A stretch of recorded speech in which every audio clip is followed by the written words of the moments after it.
यो संसारको महान मान्छेहरूले यो विश्व यो संसारमा जन्मिएका हरेक नागरिकहरू आमाको गर्भबाट जन्मिनखेरि जति स्वतन्त्र भएर जन्मिएका हुन्छन्, ती जन्मिएका आम नागरिकहरू आमाको गर्भबाट जन्मिँदा जसरी स्वतन्त्र भएर जन्मेका हुन्छन्, त्यही स्वतन्त्र भएर बाँच्न पाउने र स्वतन्त्र भएर मर्न पाउने एउटा व्यवस्था यो संसारमा हुनुपर्छ भनेर संसारका महामानवहरूले चालेको बाटोमा नेपालको बहुसंख्यक जनताहरूलाई पनि आमाको गर्भबाट जन्मिसके पछाडि भएको जुन किसिमको एउटा दमन छ, जुन किसिमको एउटा शोषण छ, जुन किसिमको एउटा अन्याय अत्याचारमा पिल्सिएका जनताहरूलाई स्वतन्त्र बनाउने जुन एउटा महाअभियान थियो, त्यो महाअभियानमा लम्किने क्रममा नै पछिल्लो समयको मेरो यात्राहरू चाहिँ अगाडि बढिराखेको अवस्था छ। जति बेला यो देशमा पञ्चायत व्यवस्था थियो, जति बेला यो देशमा एकल तानाशाही निरङ्कुश शासन थियो, त्यो निरङ्कुश शासन हुने बेलामा डाक्टर गोपाल गञ्जुले नेपालको समग्र जनताहरूलाई हेर्ने क्रममा चाहिँ उहाँले के देख्नुभयो भन्दा यो मङ्गोलहरू बाँचेको हो कि मरेको हो, जिउँदैछ कि मरिसके, उहाँले केही पनि चालै पाउन सक्नु भएन रे। र डाक्टर गोपाल गञ्जुले भन्नुभएको छ नेपालको मङ्गोलहरू भनेको आँखा भएर पनि देख्नै नसक्ने, मुटु भएर पनि नदोक्ने, कान भएर पनि नसुन्ने, जिब्रो मुख भएर पनि नबोल्ने गुङ्गा बनाएर राखेको रहेछ। यो समुदायको मुक्तिको निमित्त मैले आवाज उठाउनुपर्छ भनेर डाक्टर गोपाल गञ्जुले 80% यो देशको बहुसंख्यक जनता जो विकास भइसकेपछि मात्रै नेपालको सर्वाङ्गीण विकास सम्भावना छ। उदाहरणको निमित्त हामीले परिकल्पना गरौँ न, तपाईँले घरमा चाहिँ एउटा चाहिँ ताप्केमा लगेर तपाईँले पानी तताउन खोज्नुभयो भने तपाईँ ताप्केको बिड तात्यो भनेदेखि पानी कहिले पनि तात्दैन। तपाईँले त्यो पानीलाई पूर्ण रूपमा तताउनु छ भने ताप्केको बिड तताउने होइन, तपाईँले ताप्केको मुख्य भाग तताउनु भयो भने पानी बल्ल तात्छ। भनेको कुनै पनि चिजको, कुनै पनि वस्तुको बहुसंख्यक कुरा चाहिँ बढी एक्टिभ हुनुपर्छ अथवा सक्रिय हुनुपर्छ। यो देश नेपाल पनि त्यसै भयो। नेपालमा विकास हुँदै नभएको भन्ने होइन, विकास भएको छ। तर विकास कहाँ भयो भन्दा नेपालको बहुसंख्यक जनताको मन मस्तिष्कमा होइन, नेपालको अल्पसंख्यक जनसङ्ख्यामा मात्रै विकास भयो। भन्न खोजेको 20% को घरमा सबै कुराको विकास छ।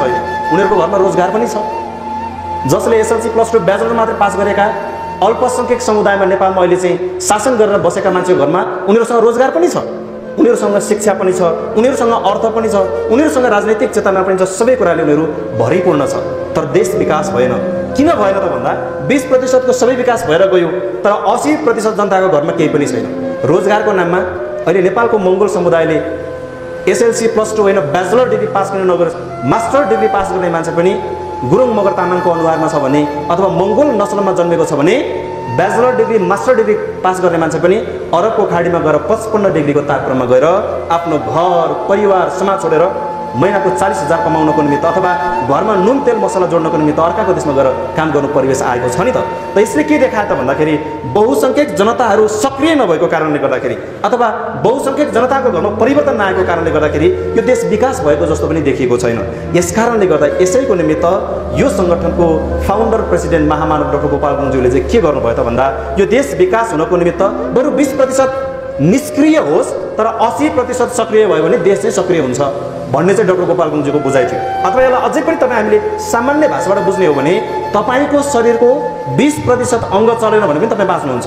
उदाहरणको निमित्त तपाईँको शरीरको एउटा यतापट्टिको दायाँ हात र बायाँ हात तपाईँको दुइटै नचलेर अरू शरीरको बाँकी अङ्ग चल्यो भने तपाईँ बाँच्नुहुन्छ नि त।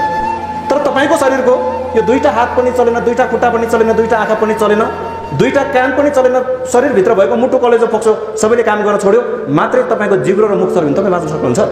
यो 20% हिस्सा मात्रै सक्ने हुँदाखेरि मान्छे बाँच्न सक्दैन। त्यसै गरी यो देश नेपाल पनि एउटा परिवेश कस्तो थियो त भन्दाखेरि यो देशमा चाहिँ 20% मान्छे मात्रै सबै कुरामा सम्पन्न हुने, 80% जनता जहिले पनि पर्दा पछाडि मात्रै पर्ने एउटा परिवेश हुँदाखेरि डाक्टर गोपाल गञ्जुले के गर्नुभयो त भन्दा यसको निकास र विकासको निमित्त चाहिँ देशमा लोकतन्त्र आउनुपर्छ।